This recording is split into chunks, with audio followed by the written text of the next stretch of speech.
నమస్తే మీ ఇంటి వంట కార్యక్రమానికి స్వాగతం. ఈ రోజు మీ ఇంటి వంటలో షెఫ్ వెంకటేశ్వరరావు గారు ఎలాంటి వంటకాల్ని పరిచయం చేస్తారో తెలుసుకుందాం. పాలక్ మష్రూమ్ కర్రీ ఎలా తయారు చేయాలో చూపిస్తారు వివరంగా ఎట్లా? చూపిస్తానండి.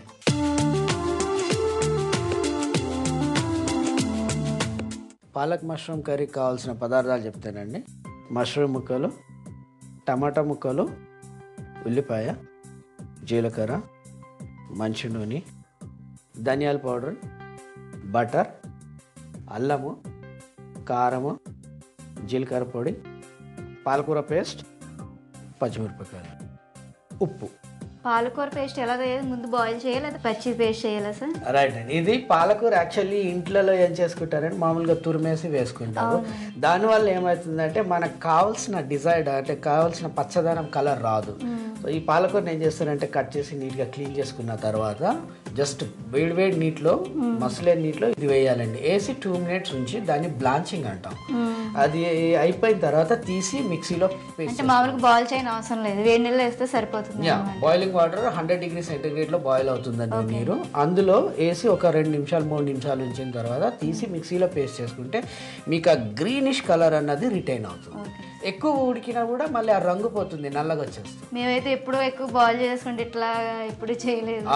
దాని ద్వారా ఏమవుతుంది, మీ పాలకూరలో ఉన్న ఐరన్ కానీ విటమిన్స్ కానీ పోతాయి. సో ఇందులో ఏమవుతుందో పోకుండా దాంట్లోనే రిటైన్ అవుతుంది. అబ్బా ఇప్పుడు మరి స్టార్ట్ చేద్దామా? పాలక్ మష్రూమ్ కర్రీ మరి ఆన్ చేయండి.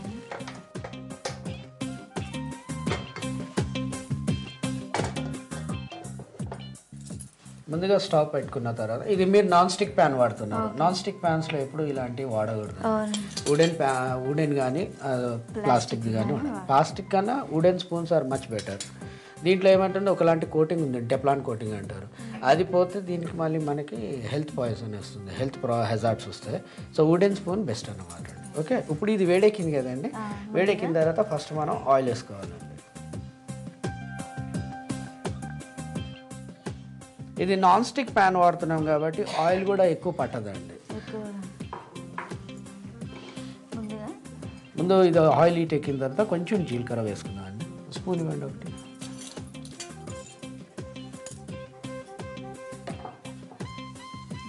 ఇది దీని గురించి ఆయిల్ వేడెక్కాలన్నమాట. ఇది వేసుకున్న తర్వాత నెక్స్ట్ మనం ఇలాగ జీలకర్ర పేలిన వెంటనే అల్లం ముక్కలు వేసుకోవాలి. చిన్న ముక్కలుగా అల్లం చిన్న ముక్కలుగా తరగాలండి. రెండు అయిన తర్వాత మనం ఉల్లిపాయ కట్ చేసి పెట్టుకున్నాం కదండి, ఆ ఉల్లిపాయ వేసుకోవాలి. పొడుగ్గా కట్ చేసుకోవాలి, సన్నగా పొడుగ్గా కట్ చేసుకోవాలి.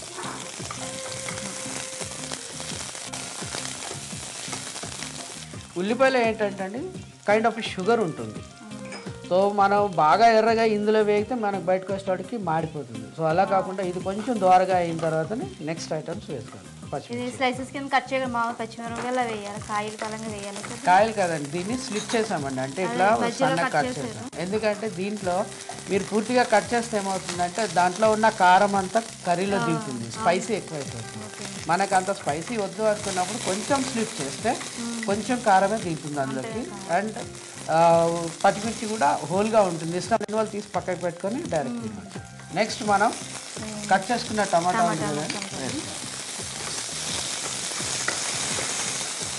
టమాటా పెద్ద వేగాకర్లేదండి, ఎందుకంటే కర్రీలో ఉడుకుతుంది. నెక్స్ట్ మనం ఏంటంటే మష్రూమ్స్ వేసుకోవాలి. మష్రూమ్స్ అంటే పుట్టగొడుగు. ఇవి చాలా రకాలు ఉంటాయండి. ఇది బటన్ మష్రూమ్స్ అంటారు. అంటే ఇది దీన్ని ప్రత్యేకంగా కల్టివేట్ అంటే దీన్ని పండిస్తారన్నమాట. ఈ మష్రూమ్స్ మన ఇండియాలో తినేవాళ్ళు చాలా తక్కువ అండి. ఎస్పెషల్లీ ఆంధ్రాస్ కానీ ఆర్థోడాక్స్ పీపుల్ కానీ వీళ్ళు ఏంటంటే ఇది సరిగా తినరు. దీన్ని ఒక నాన్ వెజిటేరియన్గా భావిస్తారు. కానీ ఇది నాన్ వెజిటేరియన్ కాదండి, వెజిటేరియన్లోకే వస్తుంది. And it is also good. ఇది ఆరోగ్యానికి కూడా చాలా మంచిది. సార్ మన రెస్టారెంట్ ఈ టైంలో ఏంటంటే కొంచెం ఉప్పు వేసుకోవాలండి. ఉప్పు వేస్తే ఏమవుతుందంటే వాటర్ మాయిశ్చర్ వస్తుంది. ఈ మష్రూమ్లో ఉన్న నీరు, టమాటాలో ఉన్న నీరు బయటకు వచ్చి అందులో ఉడుకుతుంది అన్నమాట. అండ్ మష్రూమ్ ఎక్కువ టైం పట్టదండి, త్వరగా ఉడికిపోతుంది. 4 నిమిషాలు చాలండి, 4-5 నిమిషాలు సరిపోతుంది. పాలకూర పేస్ట్ ఇప్పుడు ఇది మనం పాలకూర పేస్ట్ వేసామండి. పాలకూర పేస్ట్ ఇది చెప్పాడు కదండి, మనం పాలకూర ముందు నీట్గా కడుక్కున్న తర్వాత వేడి నీళ్ళల్లో కొంచెం తురుముకోవాలి, రఫ్గా తురుముకోవాలి. తురుముకున్న తర్వాత ఒక నిమిషం ఇప్పుడు కారం మనకు తగినంతగా, మనం ఎక్కువ తినే వాళ్ళైతే ఈ కారం ఎక్కువ వేసుకోవాలండి, లేకపోతే తక్కువ తినే వాళ్ళంటే కొంచెం వేసుకోవాలి. కారం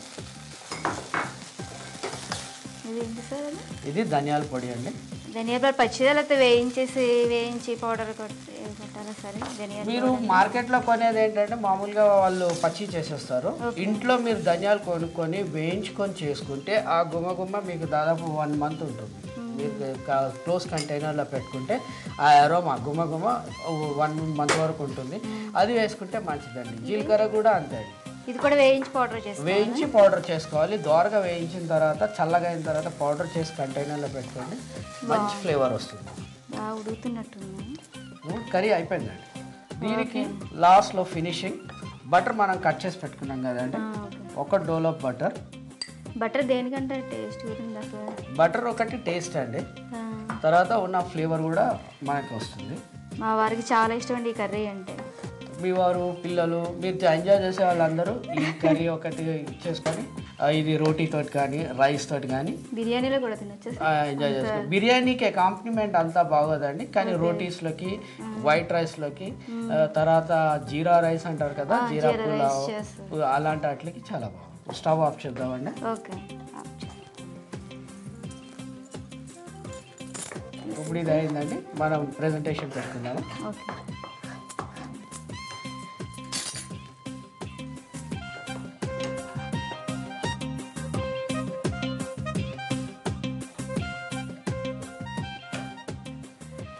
వేడి మష్రూమ్ కర్రీ రెడీ అయిపోయింది. రెడీ అయిందండి. ఇది ఇప్పుడు మీకు చూస్తే ఎలాగుందంటే దూరం నుంచి చూసినా ఇప్పుడు మంచి వేడివేడి ఉంది. పాలక్ పన్నీర్ కూడా ఇంచుమించు సేమ్గా చేసుకోవచ్చు, ఇలాగే చేసుకోవచ్చు.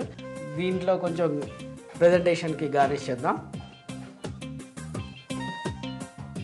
పాలక్ మష్రూమ్ కర్రీ రెడీ అయిందండి. పాలక్ మష్రూమ్ కర్రీకి కావాల్సిన పదార్థాలు: పాలకూర పేస్ట్, మష్రూమ్ ముక్కలు, పచ్చిమిర్చి ముక్కలు, ఉల్లిపాయ ముక్కలు, అల్లం ముక్కలు, జీరా పౌడర్, ఉప్పు, ధనియా పౌడర్, జీలకర్ర, బటర్, నూనె, కారం.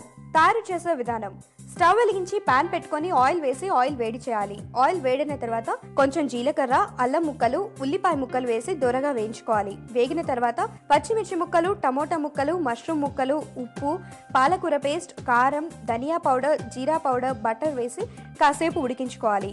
ఉడికిన తర్వాత స్టవ్ ఆఫ్ చేసి సర్వింగ్ ప్లేట్లోకి తీసుకొని టమోటా ముక్కలతో గార్నిష్ చేసుకొని సర్వ్ చేసుకోవాలి. అంతే, పాలక్ మష్రూమ్ కర్రీ రెడీ.